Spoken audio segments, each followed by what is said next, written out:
Hi, everybody, and welcome to another episode of the Titanic podcast for Titanic month. And I know I keep saying it and I keep getting the words mixed up, really, but hey ho, it's just me really trying to create them. I do the worst introductions, so it's not really that fantastic. But I am so pleased for today's episode. I am joined by Richie. Richie, good morning in New York. Good morning. Actually, Boston, but it is in the New York time zone. And as some of your listeners and viewers may pick up, I do have a decidedly New York accent because that's where I was born and raised. But I currently live here in beautiful Massachusetts, about 40 miles west of Boston. And as you know, this area of our country is known as New England. And you're in Old England. So there you go. Oh yeah, we're definitely into the history of how people have moved from England to America because the shipping trade has always been important during that time, and it's just so crazy to me that everything has changed completely within the time really, and it still blows my mind. It really still blows my mind. Well, in getting to Titanic, there is that connection. Obviously, as positive, many of our viewers are aware, the Olympians were built with a singular purpose, and it was to help the White Star Line corner the immigrant trade, or at least get a larger chunk of it, if you will. And they did so, or intended to do so, in quite the grand fashion. I mean, when you look at the designs and the differences, the subtle differences that were intended to be between Olympic, Titanic, and of course Britannic, for the business traveler of their day or the wealthy who were traveling on holiday, a voyage on each of these Olympians would have been a decidedly different experience because of those different fittings and the way that the insides would have been laid out, et cetera, et cetera. And as a shipwreck explorer, having been to both Titanic and Britannic, a lot of the experts and historians that I've worked with, those differences are really important for us as the divers in going inside, let's say Britannic, to try and find those differences, those in some cases subtle, and in other cases major differences in design. That's really true, actually, and I know that I've touched on a little bit before, and then there are some things that we are getting into because something really came up in my mind, which is about recent research filming in 2020, but I don't know if it's gone to knowledge in no, not 2020, 2021. I'm so far a year behind. 2022 is the next one. Oh my goodness. It's okay. Everybody lost 2021. Everybody. I guess really every year's just blows in the mind really, but oof, good man. But yeah, Richie, we need to know about yourself really because we when I was doing your research, I asked about Jake. I asked Jake, who was in my previous episode, about yourself because you had a lot of experiences going on adventures, and you have a strong connection not just to the Titanic but to the Britannic. Can you tell us a little bit more about that? To sum up my relationship with the Olympic class liners. Prior to 2005, like most people, I knew the basic story of Titanic. I knew of this heroic ship that sank on its maiden voyage, ship of dreams, as it's been alluded to, that took the richest of the rich and the poorest of the poor, equal to a watery grave. Short of that, when I was working on a television program here in the United States called Deep Sea Detectives, we would quite often receive phone calls, emails, and even posts with people giving us ideas of other shows that we should do. So when an email came through from a gentleman who had been working with the company RMS Titanic that had been currently salvaging objects from the wreck to make his museum displays and travel the world, he had told us that he had seen something underwater on one of those dives collecting artifacts that he thought might change what everybody thought about how Titanic sank. In short, he thought that he had seen a piece of steel that had been peeled back as if it was the skin of an apple, as if somebody had skinned a potato and the skin had curled back. And he came up with the theory that quite possibly this may actually be a piece of steel that was peeled away from the side of the ship at the moment of impact with the iceberg. Well, as a guy who loves not only exploring shipwrecks, but also contributing to the knowledge. If we could go out there, not just as tourists or filmmakers, but more importantly, as bona fide detectives, if you will, and go out there and find this piece of steel and then look at it carefully, because as many of you know, almost all of the hull plates have a very unique rivet pattern. So if we could find this piece of steel, if we could document it by camera of all of the patterns of the rivets on it, it was quite possible that we might have been able to find the smoking gun that actually caused Titanic to sink as rapidly as she did. As you can imagine, this wasn't a very exciting proposition. So we went to our bosses at the A&E Television in New York City that owned and ran the History Channel. We told them the idea and they loved it. They loved this idea until they heard how much it would cost. You see, at that time, we had an opportunity to charter the Keldysh, the academic Mstislav Keldysh, which was running the Mir submersibles, which is the only commercially available submersibles that you could charter to go to Titanic. Alvin and Nautil, which are the other two submersibles, were not available for media or for television or for anybody to rent or charter. So this was the only option. There was only one way to get there, and this was it. And we were going to benefit because James Cameron had finished shooting Ghosts of the Abyss and had chartered the Keldysh and brought it to Newfoundland. And so we wouldn't have to pay for this Russian ship to sail across the Atlantic. We'd only have to pay, if you would, for a 2-week charter. And that price was about $300,000 US for 2 weeks. Oh, wow. And when we went to the A&E executives, and they heard that price, they were like, no, that's just way too much money. Now, says, I know you just met me, but I think by the end of this interview, you'll understand that I'm not a person that is given an opportunity like that, and I'm going to let it go. Like a dog with a bone, I wasn't going to let this opportunity to go to what is arguably the greatest shipwreck in the world pass.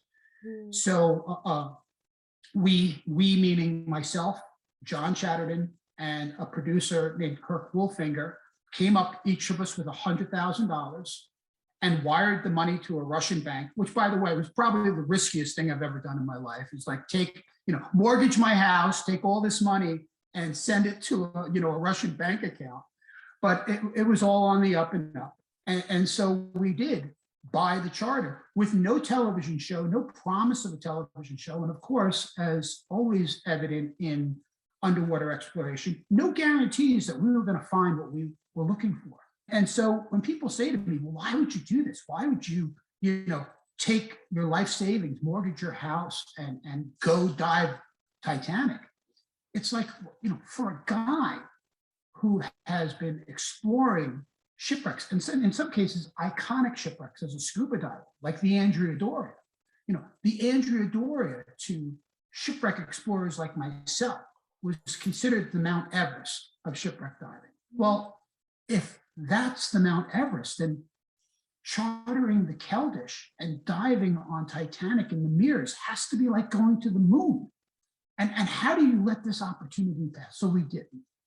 And we plunked down our money, we found the weather, and we went out there with a film crew. We had brought cameras that we had rented from Woods Hole Oceanographic Institute, which were more than capable in high definition of filming the wreck. We had every intention of doing everything it took to produce a documentary film with nobody paying for it. So we did this on speculation that we would be successful. Unfortunately, on the very first dive, as you can imagine, launching 2 Mears, I went down with the late and legendary Ralph White to document all of what we call the beauty shots and 2-camera interviews or what we call stand-ups, meaning me, like I'm talking to you, talking to the camera about, like right outside the port is the bow of Titanic, and those kind of things that help put together a television show. While John in Mir 2, with Dr. Anatoly Segalevich, was going to go out into the debris field and locate these ribbons of steel. Well, we got to the area and we were absolutely positive it was the same area that David Concannon had found. And when we saw what the piece of wreckage was, it was clear that it was, although it was a ribbon of steel, it was just a twisted box beam. It was not the outside of the ship. And so, as you can imagine, that evening when we got on board the Keldysh, we were crestfallen, if you would. As epic as this adventure was, our whole reason for being there had just vanished in a puff of smoke. And on board was a gentleman, Mr. Billy Lang from Woods Hole Oceanographic. He came along with the cameras to help fit them to the mirrors and make sure that everything was working. And if you don't know the name Billy Lang, you should, because Billy Lang has been working for Woods Hole Oceanographic since boats were made out of wood. And he was actually on board the Nore with Dr. Ballard the night that Titanic was found. As a matter of fact, when that boiler comes into view, the very first indication that the wreck had been located, the voice that's screaming on the camera, that's it, is Billy Lang. Still plenty of stuff coming. This is it. Still plenty of Look at that thing. Look at it. Whoa! This is it. What? What is it? I don't Oh, know, but look it's at man-made. More stuff coming. That is big. Look at it. What the hell? Ooh! God, It's a boiler! It looks like a boiler! Yes, yes. Fantastic! All right!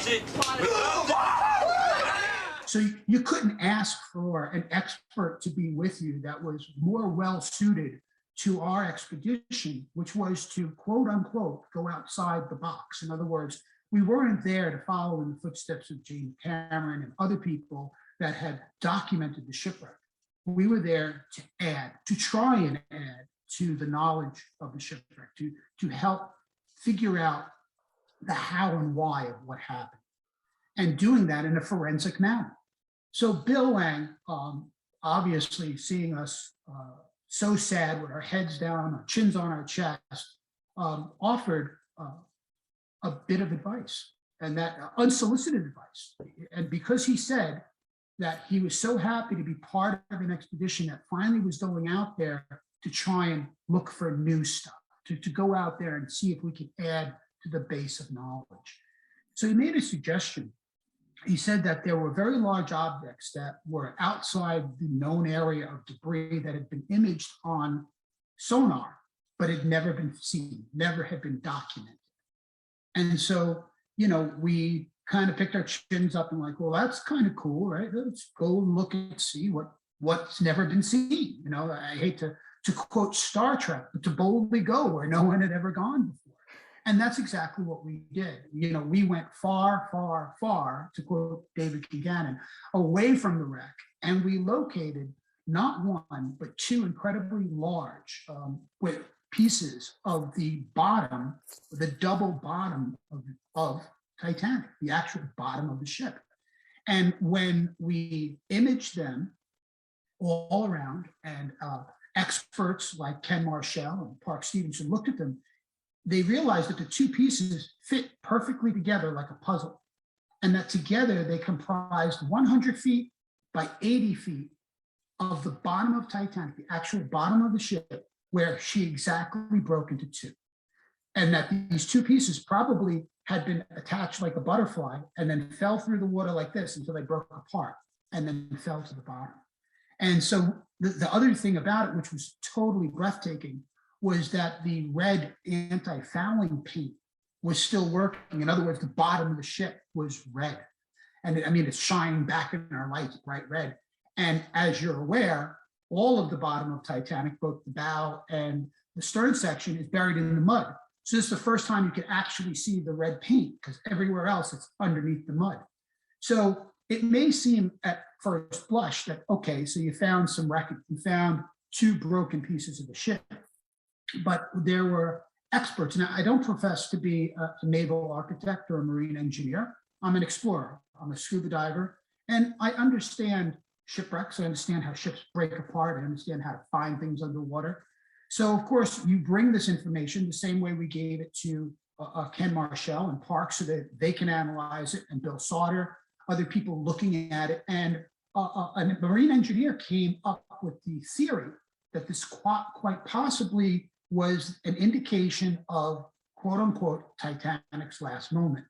And when he said that, it was like click. It's like, well, that's the documentary film, that these pieces of the ship were the moment where it went from being an intact ship to pop, and then it became a shipwreck. We built not one, but two subsequent documentary films based on missing pieces and then Titanic's final moment, where an expert came up with the theory that it's quite possible the ship was built weakly, and it was a design flaw in what's called an expansion joint. And I'm not going to go into too much of the great detail, but if you travel over a bridge or you're in a very large building, you're always going to see what's called an expansion joint. An expansion joint is so a large structure can expand and contract with heat, or in the case of a bridge, move in the wind so that it won't crack.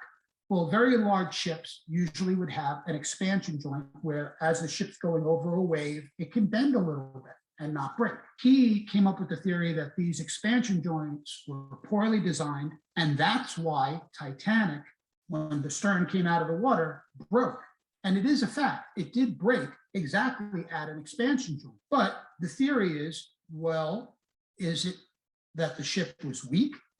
Or was it a poor design? Was it a combination? Or were the forces that day just so overwhelming that no matter what, the ship was going to break, because you can't take that much of the back of the ship and stick it out of the water, it's going to break off. So that was the premise of the documentary film. And in order to try and prove or disprove that, we had to go and find a ship that had the same exact expansion joint so that we could look at it intact.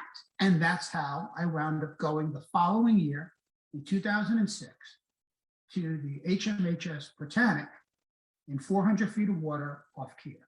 Now, where diving Titanic in the submersible was epic, it was truly an epic adventure for me. Diving Britannic was exactly what I know it sounds funny, but born to do. I've been diving shipwrecks since my teens. And, I'm not much older now, but I've been doing it for quite a while. And I'll continue to do it as long as I can.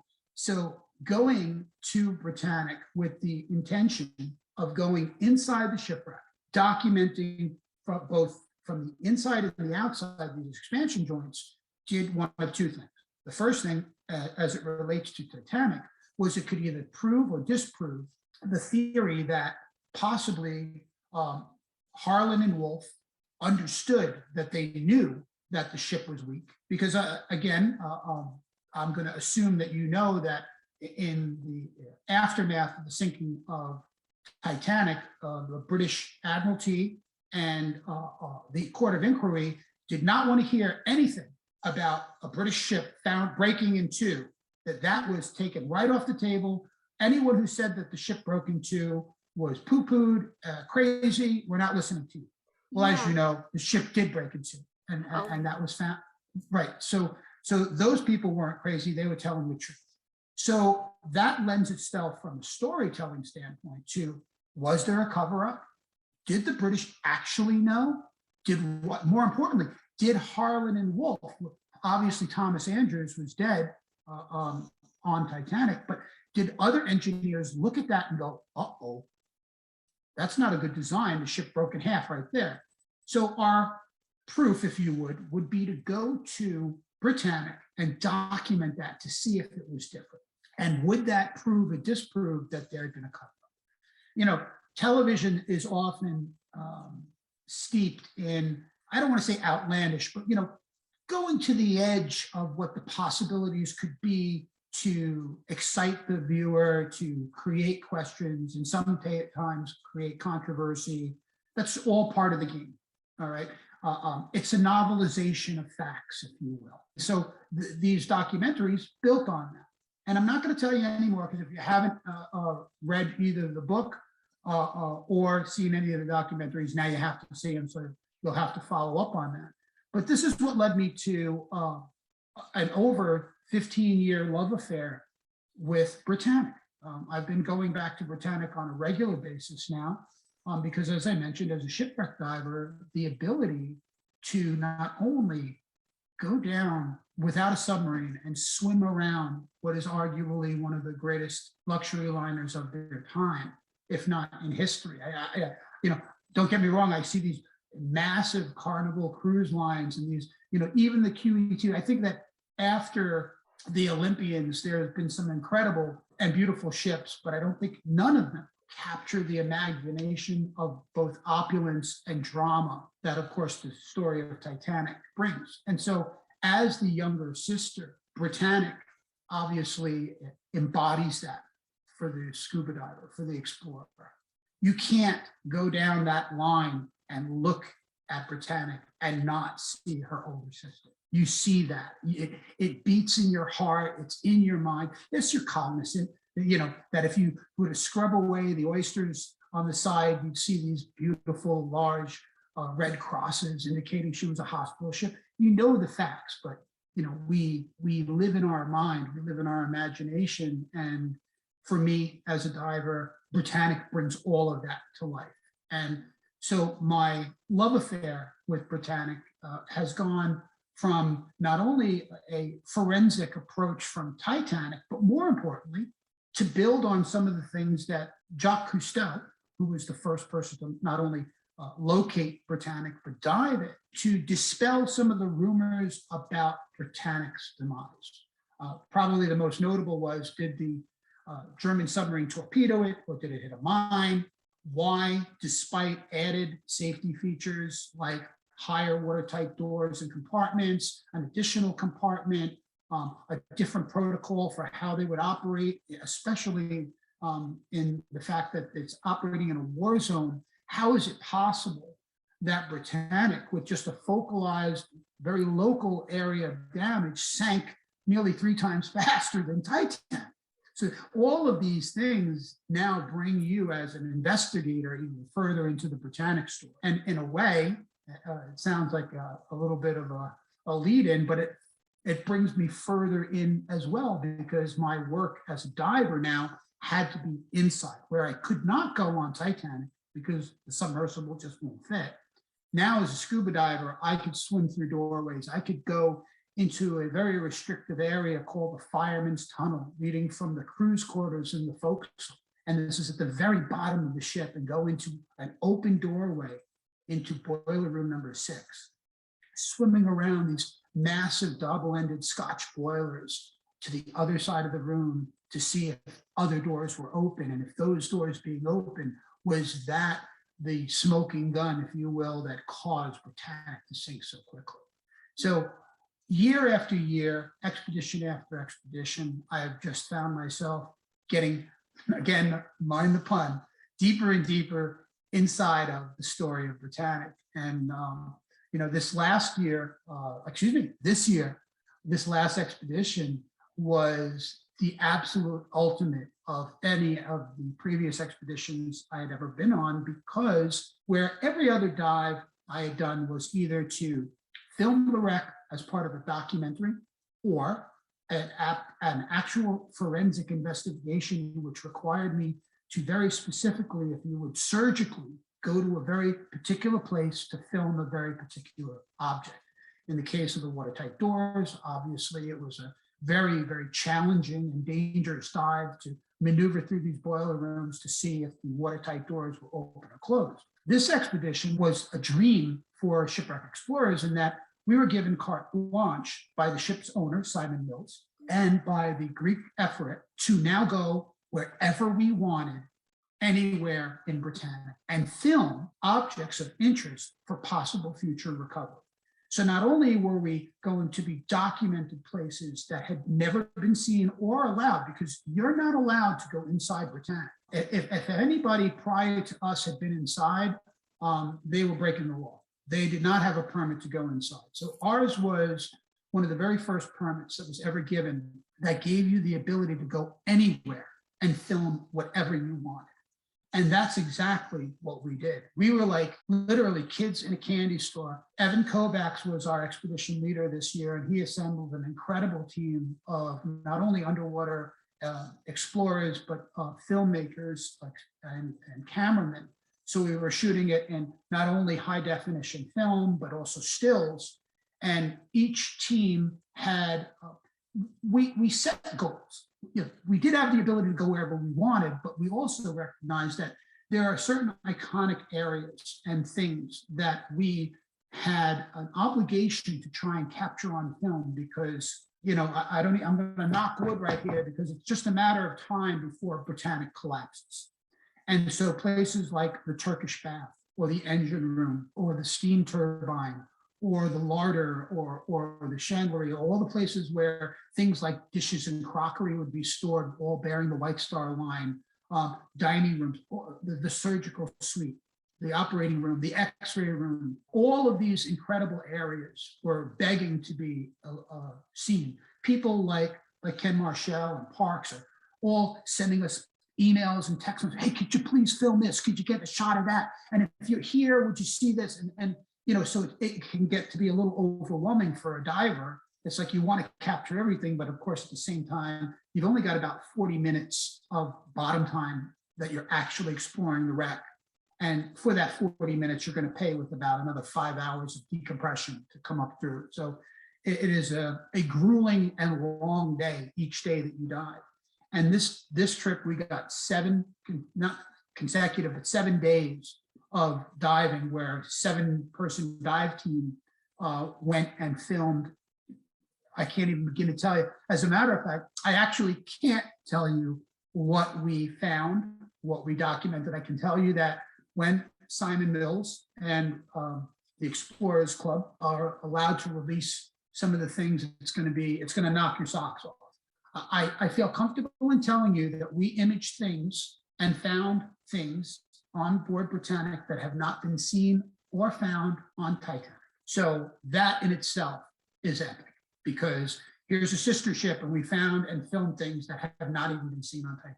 And we know how detailed the investigations have been for over 20 years on Titanic. I mean, between Cameron going inside with the bots and people pouring over the debris field and filming it 10 times to Sunday outside, we still were able to locate and video things that are going to literally take your breath away. For you, I can tell you the following. I had an opportunity to do something that from the first time I ever dove Britannic, I had always wanted to do.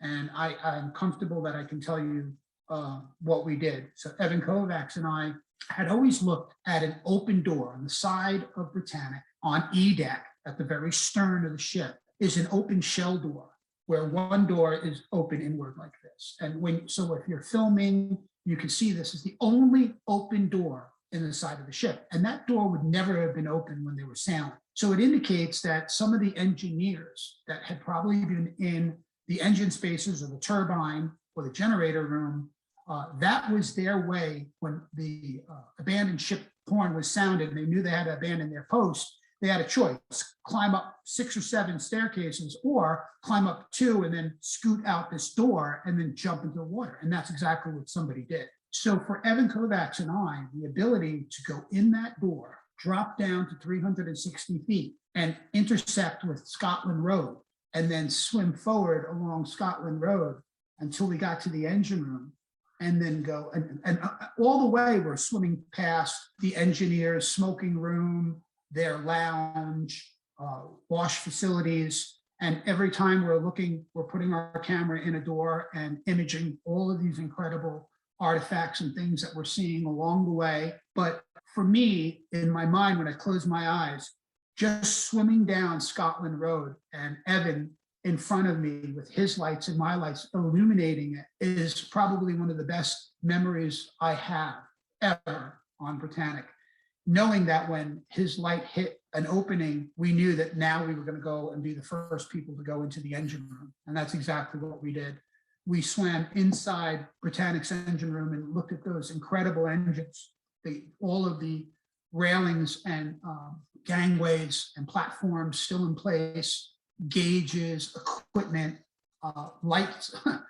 I was amazed at silly little things like cage lamps with the light bulb still in it. It's like, in one case, I joked to Evan, it's like, can you find the switch and turn the lights on in here? It almost looked like that you could do that. And everywhere throughout the wreck is strewn bits and pieces of White Star crockery and chamber pots and obviously beds and gurneys and things like that. Obviously, in recognition of the fact that she was operating as a hospital ship. So for me, this expedition, the Steers expedition, has just blew away everything that I've ever done before. Wow. I mean, it sounds like very fascinating though, with all your adventures through the Britannic, and then it's the same thing with the Titanic, because the only difference is the Titanic, you cannot really go deep into that, but Britannic you can. And this is something I've always found very fascinating. And then when you mentioned the point about the what was it? The what was it? The double bottom hull? Yeah, the double bottom hull, that's it, the double bottom hull. It made me think about like a few things, because there have been so many theories that people have done, like content creators, even descendants of survivors. Everyone is debating of how it actually split in two, because it's so clear that most of the people I have discussed to on Discord group chats, they all agreed that the ship absolutely broke in half above the surface. And of course, Jack Thayer, who was a survivor of the Titanic, he saw this. However, there was a little bit of a debate, because when I interviewed David Haseman, he said a ship cannot break in two above the surface, only below. And that was really interesting. And of course, he had the experience of being a naval officer. It really makes you think about the division of how people can actually believe in some evidence and maybe not believe in some evidence. And then, because you see in the Britannic, it can be similar, if that makes sense at all, or maybe it could be different, but who really knows? Because people are always going to have opinions on it. You're absolutely correct. I mean, even two people standing on a corner, they see a car accident in front of them, just that 12 inches of separation between one person and another can change their perspective of what they think they saw versus what they actually saw. So I'm of the mindset that I don't try to get into arguments. Let's put it this way. I'm done trying to convince people of what I believe. And as I always say, I'm not an engineer. I'm not an architect, naval architect. What I am is an explorer, and I capture images and I bring home facts of my observation, and then other people can build upon it. I'm entitled and I have my own opinions. And in that, sometimes, you can make enemies. I'm sure you're no stranger to the fact that it's like, you can't think that way. It's like, no, actually I can. I can think whatever I want. So I respect other people's opinions, and I don't rise to the bait, as they say. I did want to show you a little something that when we were on Titanic, one of the cool things that people like to do is to get a memento. Obviously, we cannot take anything from the shipwreck. And although we were able to recover some coal from the debris field and test it, because we were trying to find out if when the wreck broke apart, there's areas of cooking coal or coke, and then there's of course coal that was used to run the boilers. And they were decidedly different types of coal. So we were picking up pieces of it, sampling it, and then at the end, we filmed that all of it was returned to the shipwreck. It was put back in the water. We did not take anything from the wreck. But one of the things that we do is when we're going out, we bring these styrofoam cups and we write on them, and then we put them in a net bag and we affix it to the outside of the submersible. We bring them down, and the water pressure takes a cup that would be about this big. Well, no, this is a regular coffee cup. And this is how big. Oh, so So it's like the little cup. We might have to see it again, really, with the comparison. That little yeah, cup is kind of like a flower pot size, and it's so crazy to me that how could a cup actually is the size of a small flower pot could actually it, exist? the pressure shrinks it down, and as you can see, I did this little artwork where I drew the Mir submersible. Around it, it says the year of our expedition. I've got the White Star flag or the bungee, and of course my little rendering of of the ship in our more beautiful Oh. days. And yeah, so this was in recognition of my dive in Mir 2. And so yeah, but that's my little takeaway from my expedition to Titanic.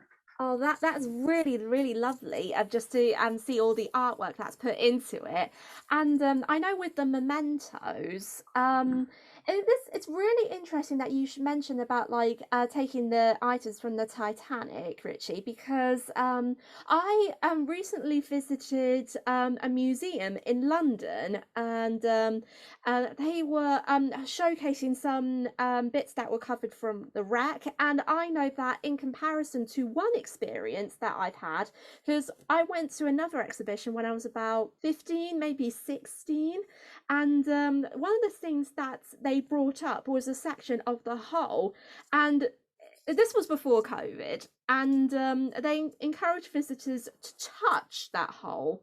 And I remember touching it, and I had goosebumps, and I never had goosebumps anything like that before in my lifetime. Well, it's about that physicality of being able to touch history, and that's why scuba divers have a unique ability, not just with Britannic, but with lots of iconic shipwrecks like the Lusitania or the Andrea Doria, where even if you didn't take an artifact or a memento, physically laying your hands on it, being there is akin to traveling, whether it's a battlefield or Windsor Castle or any other iconic landmark that is relevant to human history, to our story, and that's what I think is the best takeaway from shipwrecks and shipwreck exploration, is that they're part of the human story. They're part of our story as a people. And again, it's kind of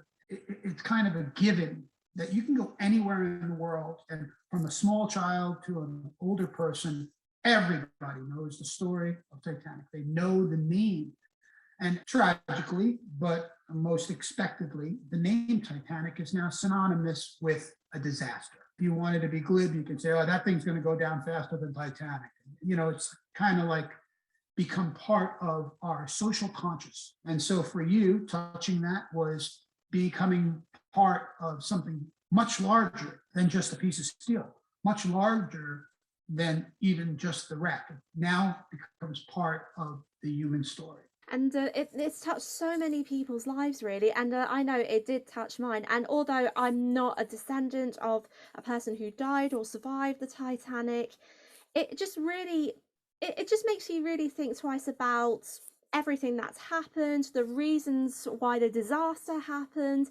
And I still take knowledge of it every single day. And I thought to myself that there is a little bit of like debate, and then there's going to be some issues involved, such as like romanticism and yellow journalism and everything like that in between. And it's not going to go away, really. I know the story of the Titanic's going to move on, probably saying 200, 400 years, and it's never going to go away, really. As long as humans enjoy the drama of their history, I cannot see the story. Long, to wax a little eloquent for you, Titanic and all of these ships will biologically implode, and there'll be nothing more than a rust stain and a few nubs of brass and crockery littered on the mud floor. And even that will eventually be absorbed by the sea. Long after that happens, I hope that humans are still here and they're still telling the story of humanity, of passion, of drama, of heroism, and in some cases, the more negative sides of humanity that are related to this incredible story of Titanic. We're going to move on to like another theory, because I know that you said, Richie, that you are open and entitled to your opinions, but this was something that I found very interesting because it was related to the discovery of the double hull that you did mention in a documentary called Titanic, Achilles' Heel. And it really got me interested because I am a member of a Discord group, and I got in touch with like a few people from there. And then one of them actually sent me a research paper which was published in the summer of 2020. And it was really interesting because it actually concentrated on the Titanic's propellers. And I never seen or heard someone touch that before, because it's really interesting to see about the design of the propellers of the Titanic, because not many people know about this, but according to like some designs, the Titanic had 3 propeller blades and the Olympic had 4. And I don't know if it's like the case, if it's true or if it's false, but with all the paper and everything that's like happened really about, from say for example, when the Titanic struck the iceberg, one of the propeller blades fell off and just disappeared completely. It's just really interesting, and it did make me think twice about it. Well, I can't speak to any of that because, again, not only is it not my area of expertise, it's not something that I've even looked at from my investigations on the wreck. We did film one of the propellers, but of course we were only able to get the edge of one blade and the hub because we had brought the mirror under the fantail. Quite risky behavior, if you will, to get that close and film it. And it was, for me, that was another breathtaking moment. But in regards to whether or not there were 4 or 3, that's not something that I could speak to. I don't have any input one way or the other.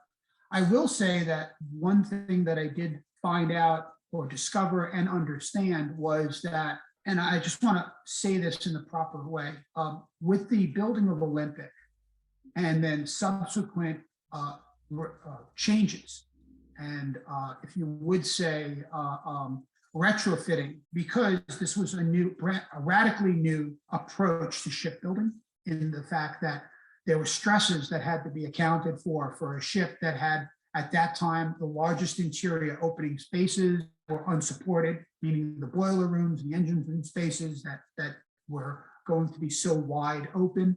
And the fact that on sea trials, Thomas Andrews noticed that on Olympic, the sides of the ship were panting, meaning going in and out with the vibration of the water. So there were lots of, in hindsight, amendments and changes being done. When we look at Britannic, the last one built, we can see that the double hull extended higher up than it did on Olympic and Britannic. This is a direct nod to the flooding of areas on the Titanic, and also experience that had been learned, not only because of the Titanic disaster. It's just that after you build a design and then you find out, like with Olympic being out there for a while, you're like, well, there's a better way. Some people, as I mentioned earlier, will allude to that being a cover-up or a deficiency. And I don't look at it like that. I look at it as they were learning as they went. And as they learned, they built things better. And that's the human way. I mean, in hindsight now, would they have designed the Trade Center any differently now that we know that, if one deck of one floor hits the next one, it'll create this effect, boom, boom, boom, boom, boom, boom, and the whole building collapses? I don't think so, because nobody intends for that to happen. But if there was something that they would say, well, maybe if we design it this way, that won't happen. Well, that's the learning process. And sometimes disasters, but we hope that when there's a disaster or a tragedy, that we learn from that experience and obviously strive to do better so that it doesn't happen. And at this particular time in shipbuilding construction, the Olympians were like off the chart. I mean, there was nothing like them in the world. They were, when Olympic slipped down the ways, she was the first of a whole new breed of shipping and had to be designed around that. And so I can say that if there was a change in the propellers, it may have been just simply to find out, was that going to be more cost effective? Was it energy effective? Sometimes designers play with a design just to see what it'll do. If spinning a blade with spinning a wheel with three blades would be less weight to move, therefore less energy, less coal. What was going to be the difference in speed? So again, I'm just postulating theories here with no basis other than understanding that at that time they were still learning what these ships were capable of, what needed to be changed, and that process went straight through to Britannic.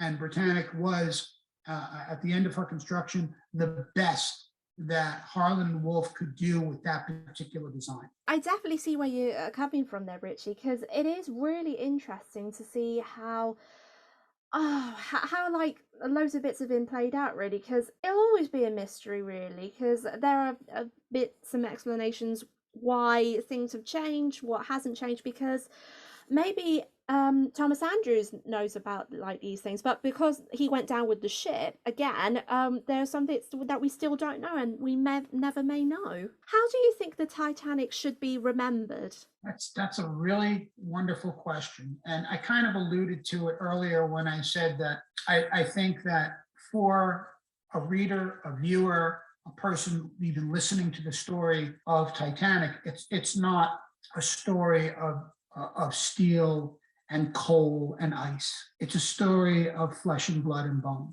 It's a story of people. It's a story of hubris, incredible wealth and opulence, and at the far end of the spectrum of people literally coming with everything they own in a satchel to start a new life in a new world. And so for a person who can look beyond the drama of the event and more into the hearts and dreams of the people on board, I think it's a bigger story. I think the story is about, obviously the tragedy of many of those lives, but also, if you will, the resilience of the people who survived, the people who went on, and had to live with the memory of that evening and how it stays in the social conscious. And as I said earlier, I think that long after Titanic and Britannic have faded to dust, I like to think that the story, both sacrifice and of cost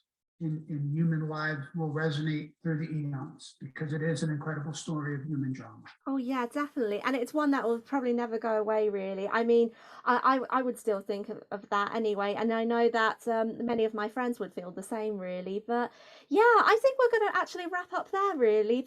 Richie, thank you so much for coming on. It was an absolute pleasure to talk to you.